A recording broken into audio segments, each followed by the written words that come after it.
am Cassandra, 25 years old, sitting in the suffocating silence of a high-rise office facing the ultimate betrayal. My older sister sat across from me with a triumphant smile on her face, sliding a thick stack of legal documents across the mahogany table. She stared straight into my eyes as she delivered the cruel ultimatums she had been preparing for weeks after our parents passed away. Her voice dripped with venom as she declared that the waterfront villa and both stores in Miami belonged to her alone. She made it clear that I would receive absolutely nothing from our parents' estate unless I signed the waiver immediately and accepted a small pity payment. Her lawyer seated beside her tapped his pen against the desk in a slow, rhythmic motion that felt openly mocking. Leaning forward with a look of fake sympathy, he told me that resisting was pointless, that I had no resources to fight them. He urged me to take the money and leave before security was called to escort me out of the building. I stayed silent. No words could capture the burning rage rising inside me at the betrayal unfolding in front of my eyes. Instead of reaching for the pen to sign away my birthright, I calmly opened my worn leather handbag with steady hands. From inside, I pulled out a dark blue envelope, thick-sealed and completely out of place among their pristine white documents. I slammed the envelope down on top of their file with a heavy thud that made them both flinch. The color drained from the lawyer's face the moment his eyes fell on the blue envelope. His hand froze midair as if he instantly understood that something inside it had just changed everything. What truth is hidden inside that blue envelope to make a confident lawyer tremble in fear? Subscribe to my channel to watch me expose their greed right now. 1 month before that tense morning in the lawyer's office, the typical gray clouds of Seattle covered the city during the funeral of my parents. The rain fell relentlessly against the black umbrellas while I stood by the grave, feeling like my heart had been ripped out of my chest. While I could barely stand from the weight of my grief, Sabrina stood a few feet away, looking completely detached from the solemn occasion. She did not shed a single tear for the people who raised us, but instead kept her phone pressed to her ear the entire time.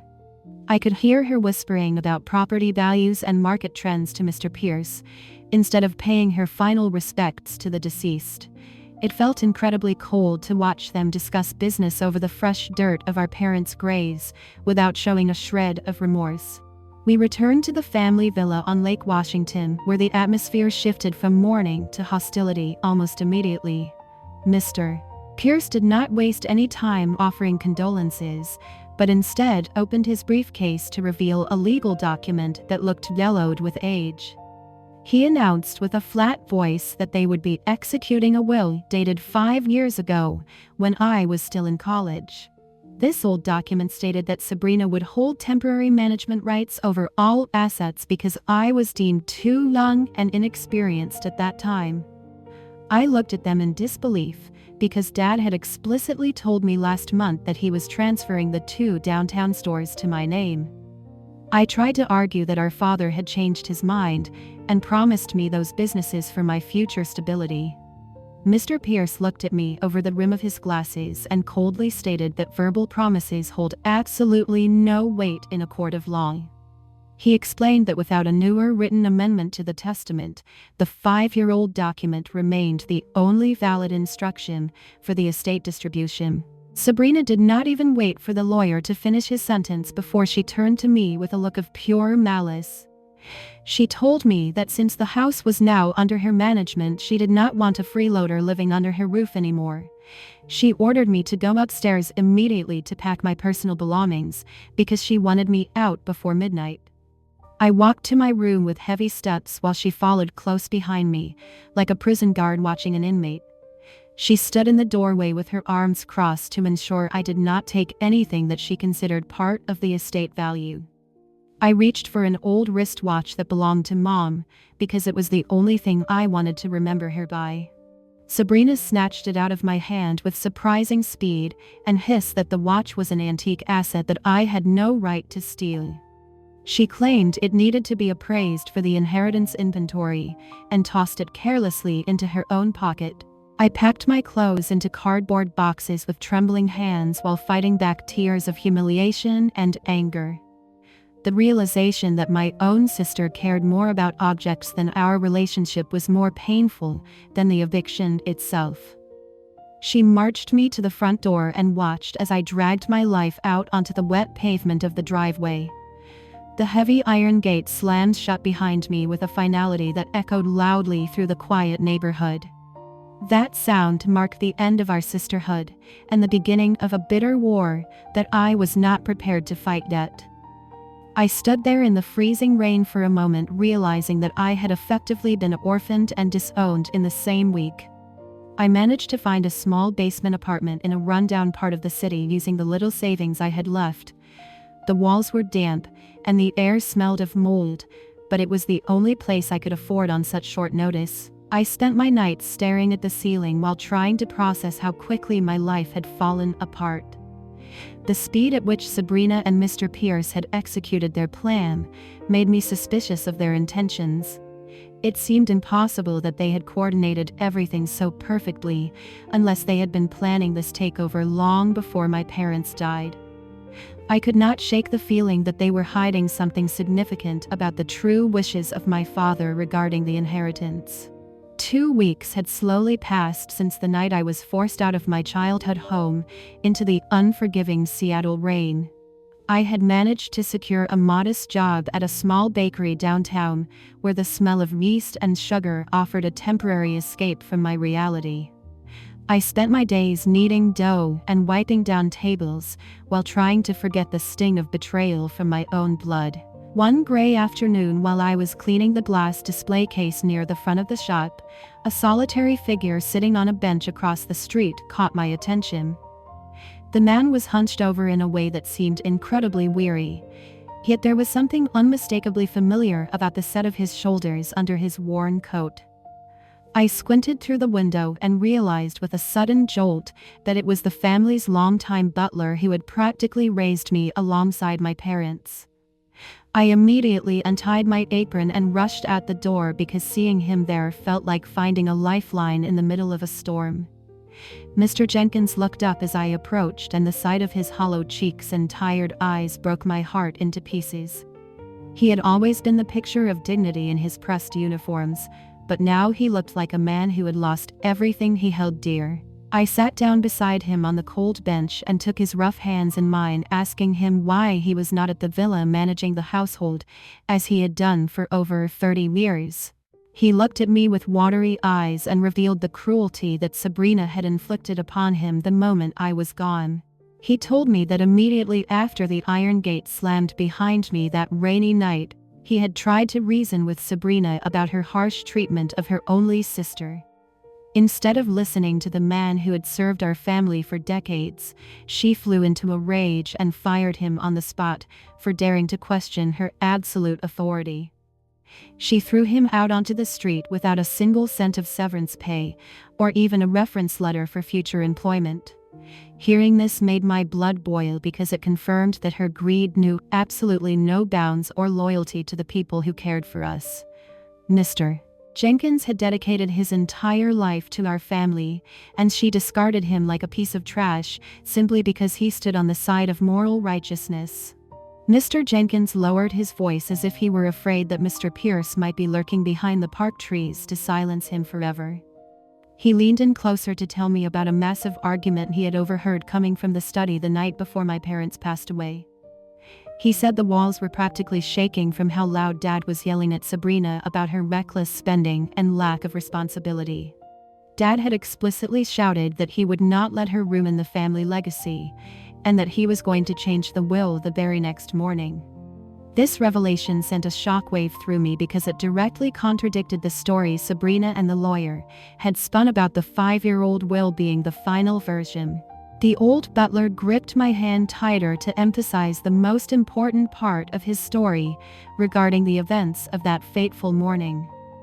He vividly remembered opening the door for an independent notary whom Dad had personally summoned to the house to draft a New Testament.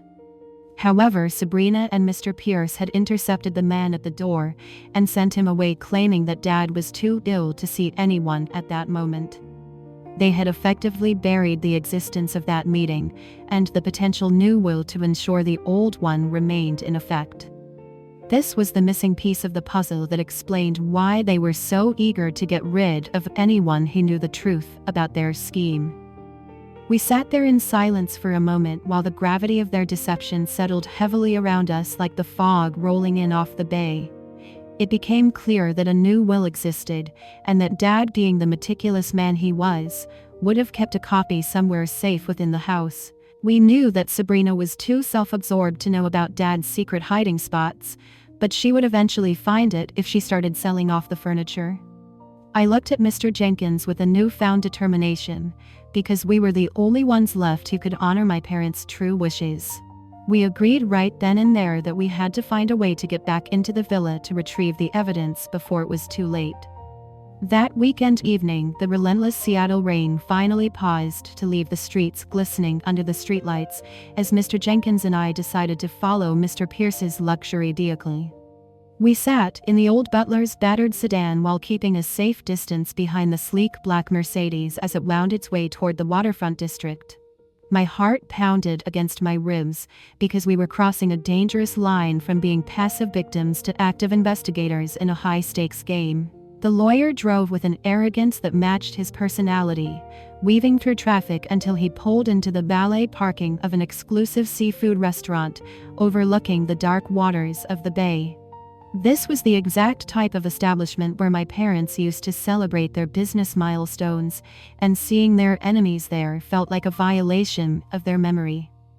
Mr. Jenkins parked his car in the shadows of a nearby alleyway so that we would not be spotted by the valet attendants or the security cameras.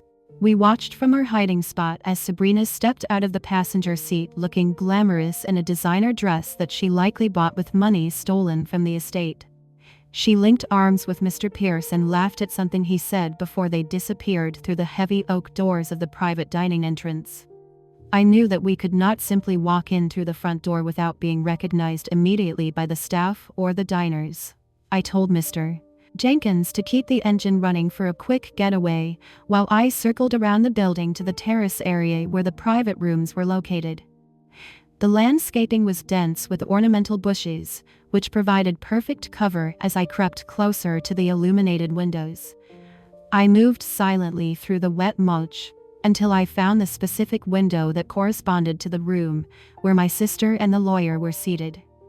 I crouched beneath the windowsill and held my breath as I realized that the sliding glass door had been left slightly ajar to let in the cool sea breeze. The sounds of clinking crystal and animated conversation drifted out into the night air with perfect clarity for my straining ears. I carefully raised my head just enough to peek through the gap in the curtains and saw them raising glasses of expensive champagne in a celebratory toast. Sabrina slammed her empty glass down on the table with a frustration that shattered the celebratory mood and leaned aggressively across the white tablecloth. "The damn old man changed the code to the wall safe in the study before he died," she hissed with venom in her voice. I tried entering his birthday and every other combination I could think of, but the heavy steel door refused to open.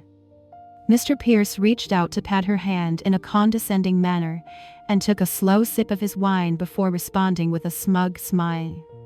"Don't worry, my dear. Once the stores are sold next week, it won't matter if the safe opens or not. The millions from the sale will go directly into your secret offshore account." This revelation hit me like a lightning bolt because it confirmed my suspicion that Sabrina did not know the one combination that mattered most to our parents. My father was a sentimental man who valued family milestones above all else, especially in his later years. I knew with absolute certainty that the code was the date of their 30th wedding anniversary, which we had celebrated just months before the accident. Sabrina did not know this date because she had chosen to skip that party to go on a vacation to Ibiza with her friends. She had completely ignored the invitation and broke Mom's heart, so she had no memory of the significance of that specific day. I possessed the key to the kingdom simply because I had been the one who stayed behind to bake the cake and organize the celebration. I lowered myself back into the shadows while my mind raced with the implications of what I had just discovered regarding the safe. We now had a concrete timeline because we had to act before the sale of the stores was finalized in the coming days. I scrambled back through the bushes and ran toward the waiting car where Mr. Jenkins was watching the entrance with anxious eyes. I jumped into the passenger seat and told him to drive away immediately because we had everything we needed to take them down. We retreated safely into the night with the knowledge that the safe in the study was the only thing standing between us and justice. The target was clear, and for the first time since the funeral, I felt a glimmer of hope that we could actually win this war. 2 days after our covert surveillance operation at the seafood restaurant, I received an urgent phone call from Mr. Jenkins while I was preparing for my shift at the bakery. His voice crackled with excitement over the line as he informed me that Sabrina and Mr. Pierce had just departed for a luxury ski resort in the suburbs to celebrate their upcoming sale. "The house is completely empty, Cassandra," he whispered hurriedly into the receiver. "This is the only chance you will get to retrieve what belongs to you before they return on Sunday." I thanked him for his vigilance and immediately left work to drive toward the wealthy district where my childhood home stood silently in the darkness. The familiar streets of the neighborhood looked menacing under the cover of the night as I parked my car several blocks away to avoid attracting any unwanted attention. I pulled my coat tighter against the biting wind and made my way through the overgrown hedges of the backyard toward the servants' entrance. My hands trembled slightly as I retrieved the spare brass key that Mr. Jenkins had secretly kept for emergencies during his 30 years of service. The metal felt cold against my skin as I slid it into the lock and turned it slowly until the mechanism yielded with a soft click. I stepped into the silent hallway that used to echo with family laughter, but now felt as cold and empty as a tomb without my parents. The air inside smelled stale and dusty because Sabrina had clearly neglected the basic maintenance of the property since firing the staff. I did not dare to turn on any lights for fear of alerting the neighbors or the private security patrol that circled the area. I navigated through the darkness by memory alone, guiding my footsteps along the Persian rugs to muffle the sound of my boots against the hardwood floors. My heart pounded rhythmically against my ribs as I approached the heavy oak doors of my father's private study at the end of the hall. The room remained exactly as Dad had left it, with his reading glasses still resting on the mahogany desk next to a stack of unfinished paperwork. I walked straight toward the large oil painting of Lake Washington that hung prominently on the wall behind his leather chair. I carefully lifted the heavy frame from its hook and set it down on the floor to reveal the gray steel face of the wall safe. This was the moment of truth that would determine whether my knowledge of my parents' love was truly the key to our salvation. "Please let this work, Dad," I whispered softly into the darkness as my fingers hovered over the cold keypad. I took a deep breath and punched in the numbers corresponding to their 30th wedding anniversary, which was the date Sabrina had so callously ignored. The electronic beep that followed sounded incredibly loud in the silence, followed immediately by the mechanical whir of the locking bolts retracting. I pulled the heavy steel handle and nearly cried with relief as the door swung open to reveal the hidden contents within. Resting on the velvet lining of the safe was a thick, dark blue envelope sealed with red wax, exactly as Mr. Jenkins had suspected. Beneath it lay a black, leather-bound ledger that contained detailed handwritten notes about the company finances. I opened the ledger to a random page and saw columns of numbers highlighting unauthorized withdrawals made by Mr. Pierce over the last 6 months. This was the smoking gun we needed to prove that he had been systematically draining the company accounts while my father was ill. I quickly gathered all the documents and placed them securely into my waterproof bag to protect them from the relentless Seattle rain.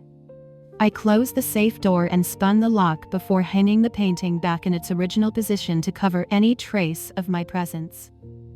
I scanned the room one last time to ensure that everything looked exactly as I had found it, so Sabrina would not suspect a thing upon her return. "Your reign of terror ends this weekend, sister," I murmured to the empty room before slipping back out into the night. I locked the back door behind me and made my way back to the car with the evidence pressed firmly against my chest.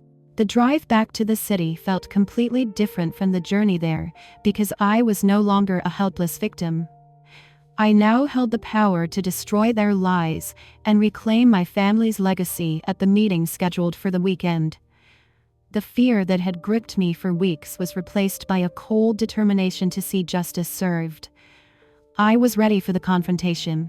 The weekend morning arrived faster than I expected, but I walked into the meeting room with a completely different demeanor compared to the weak girl of yesterday. The familiar scent of polished wood and expensive leather in the office no longer intimidated me because I carried the weight of the truth in my bed. I stepped through the heavy double doors with my head held high, ignoring the surprised glances from the receptionist who had seen me crying just weeks before.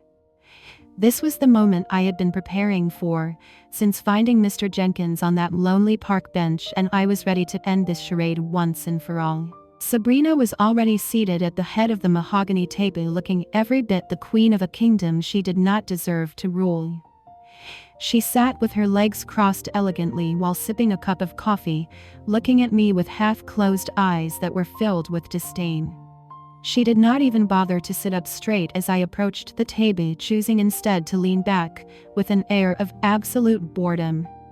A cruel smirk played on her lips, as she broke the silence with a voice that dripped with condescension. "So, Cassandra, did you come here to sign the papers or to beg me for a few more pennies?" She sneered while inspecting her manicured fingernails. "I hope you brought a pen, because I am not in the mood to lend you mine." I stood silently at the opposite end of the table, gripping the strap of my bag as I watched her revel in her perceived victory. Mr. Pierce sat beside her with a smug expression, tapping his fingers on the stack of documents that would strip me of my birthright. Sabrina took my silence as submission and continued her tirade with renewed confidence. "I already told you that the villa and the stores belong to me," she declared loudly, her voice echoing off the walls. "You have absolutely no standing here. Just sign quickly so I can get on with my life and forget you ever existed." I did not offer her a verbal response, because words were no longer necessary at this stage of the confrontation. I slowly unzipped my bag and pulled out the thick blue envelope that I had retrieved from the wall safe just 2 nights prior. I locked eyes with her and slammed the heavy package down onto the polished surface of the table with a force that made the coffee cups rattle. The sound was like a gunshot in the quiet room, instantly wiping the arrogant smile off my sister's face.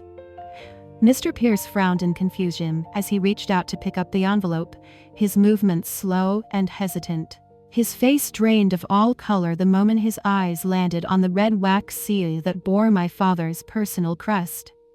His hands began to shake uncontrollably as he realized that this was not something I could have forged in a basement apartment.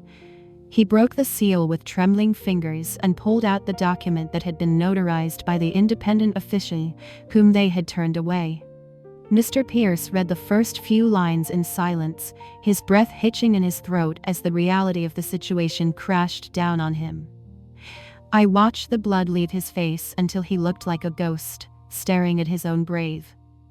"Read it out loud, Mr. Pierce," I commanded with a voice that was steady and cold. "Tell my sister who really owns the property she is sitting on." He stammered through the opening paragraph, which explicitly revoked all previous wills and named me as the sole executor and beneficiary of the Miller estate. Sabrina's eyes went wide with shock as the words finally registered in her mind. "You are wrong, Sabrina," I said, my voice cutting through the tension like a knife. "Mom and Dad left everything to me because they knew exactly how greedy you truly are." Sabrina let out a high-pitched scream of rage and lunged across the table with her hands outstretched like claws. She tried to snatch the document from Mr. Pierce's hands to tear it into shreds, desperate to destroy the evidence of her failure. I was faster than her, slamming my hand down on the paper to pin it to the table before she could reach it. "I wouldn't do that if I were you," I warned her calmly, "because I have something else that Mr. Pierce might find interesting." I reached into my bag for the second time and pulled out the black leather-bound ledger that detailed every single illegal transaction. I tossed it toward the lawyer, watching as it slid across the smooth wood and stopped right in front of him. He opened it to the bookmarked pages and gasped when he saw his own handwriting documenting the funds he had embezzled from my father's accounts. "That is a complete record of every dollar you stole from the company while my father was dying," I stated matter-of-factly. "It proves that you and Sabrina conspired to defraud the estate long before the funeral even took place." The room fell into a deathly silence as the two conspirators looked at the undeniable proof of their crimes. Sabrina slumped back into her chair, her face a mask of horror, while Mr. Pierce looked like he was about to be sick. "Here is my final offer," I said, delivering the ultimatum that would seal their fate. "You can either accept the terms of this new will and walk away with nothing, or I will hand that ledger over to the district attorney this afternoon. The choice is yours: poverty or prison." 3 months had passed since that explosive meeting in the law office, but my sister refused to accept her defeat with any dignity. Sabrina stubbornly filed a lawsuit with the Supreme Court in Seattle in a desperate attempt to overturn the clear instructions of our late parents. She claimed that the document I found was a forgery, and that I had manipulated our father in his final days to rewrite his will. I walked up the marble steps of the courthouse feeling a mix of anxiety and determination, because I knew this was the final hurdle before I could truly be free. The gray sky outside seemed to reflect the somber mood of the legal proceedings, but I carried the warmth of the truth inside my heart as I prepared to face her one last time. Inside the courtroom, the air was thick with tension as my new attorney stood up to address the judge with unwavering confidence. He presented the blue envelope and the notarized will to the court, explaining in great detail how it was recovered from the family safe. He pointed out the specific clauses that revoked all previous testaments and highlighted the date, which proved it was the most recent wish of the deceased. He called upon the independent notary to testify, confirming that my father was of sound mind when he signed the papers in secret to protect the family assets.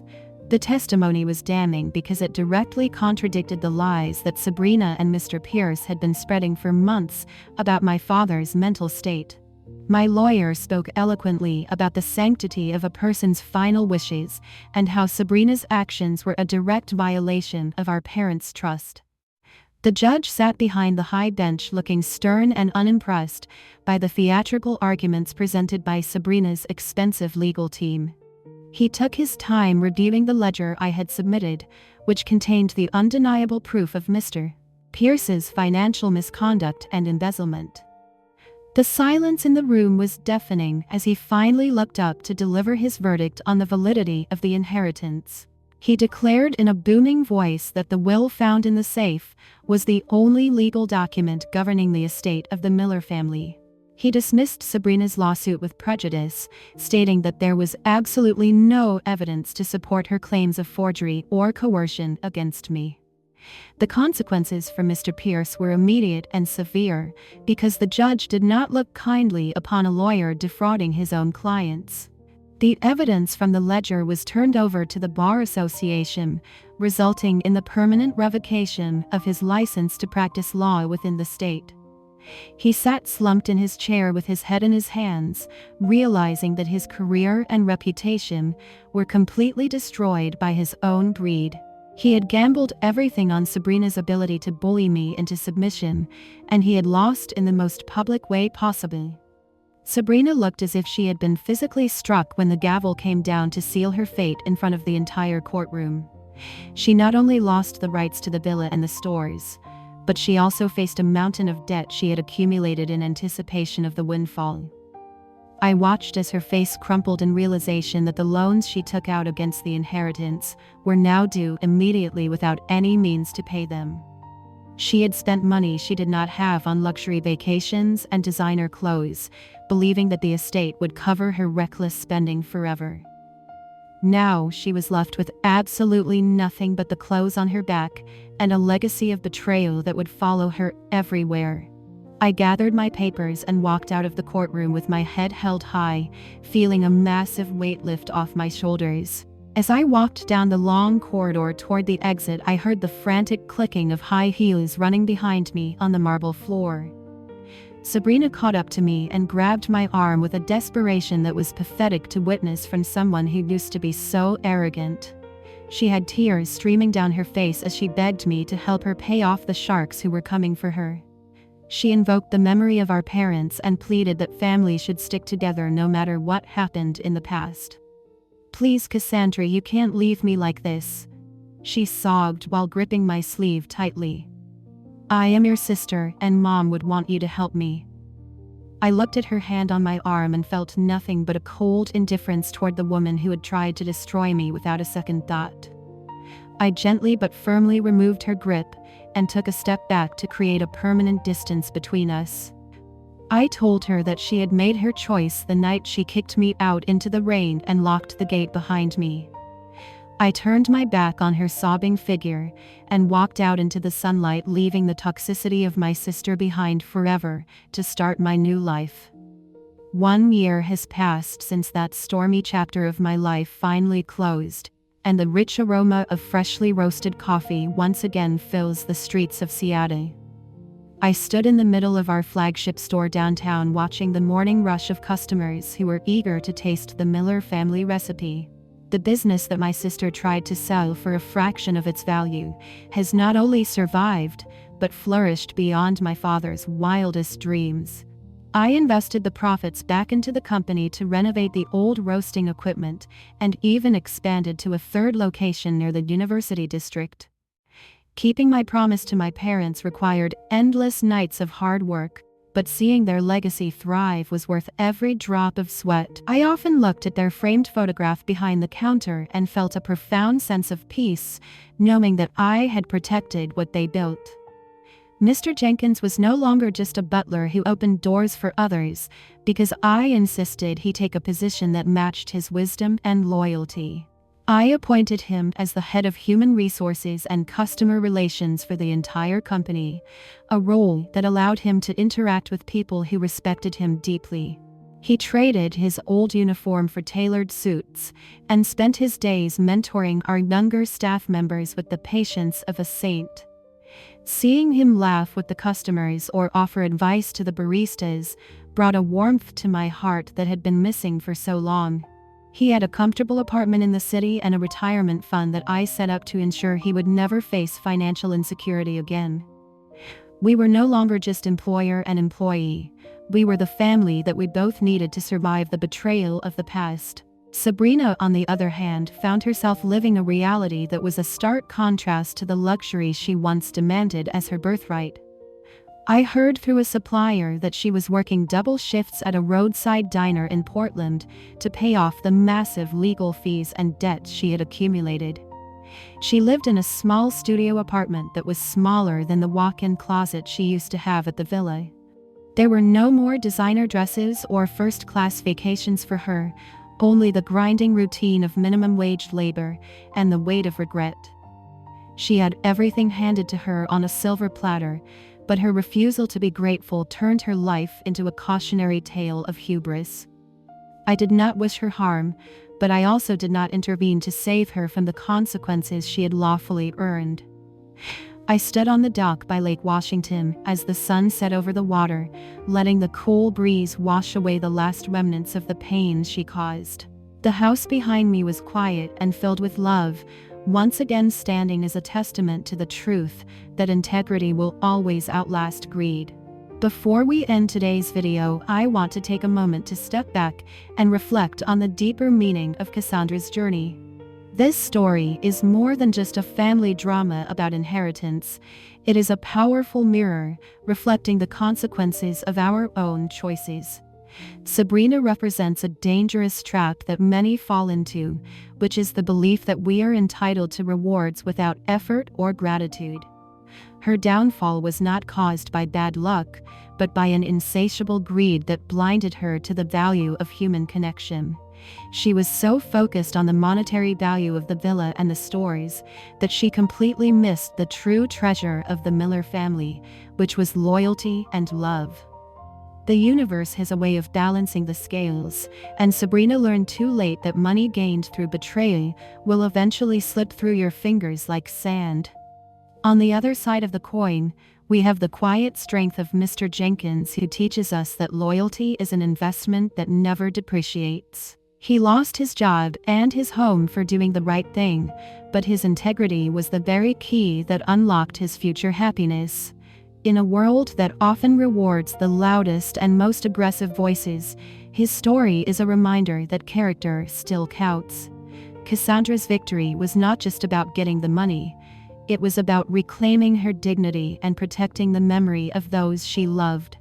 It proves that when you stand firm in your truth, even the most powerful lies will eventually crumble under the weight of evidence. I want to hear your perspective on the situation because it is not an easy one. If you were in Cassandra's shoes, would you have walked away from your sister when she begged for help at the courthouse? Some might say that family is everything, and she should have offered a second chance, while others believe that toxic relationships must be cut off completely to find peace. What would you have done if you held that power? Please share your honest thoughts and personal experiences in the comments section below, because I read every single one of them. Thank you for spending your time with me today and following this emotional journey to the very end. If you found value in this story or learned something new about resilience and justice, please hit the like button and share this video with someone who might need to hear this message. Don't forget to subscribe and turn on notifications so you never miss out on our next story. Until next time, stay strong and always trust your intuition. Goodbye.